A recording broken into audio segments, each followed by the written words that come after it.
এখন আমি চলে এসেছি পশ্চিম পাশে।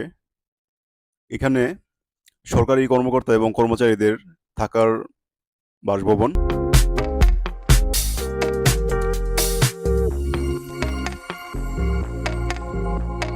এই পাশটাও দেখতে অনেক সুন্দর।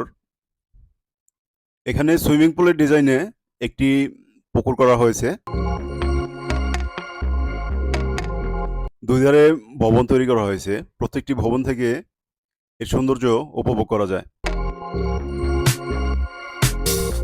ধরেন আপনি একটি জায়গায় থাকেন, ওখানে পানি এবং গাছের সংমিশ্রণে যদি একটা বাতাস তৈরি হয়, ওই বাতাসটা শরীরে লাগলে কিন্তু অন্যরকম একটা শীতল অনুভূতির সৃষ্টি হয়।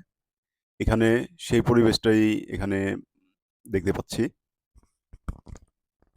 এখন ভবনের পিছনের দিকে চলে যাচ্ছি। পিছনের দিকটা আপনাদেরকে দেখানোর চেষ্টা করব।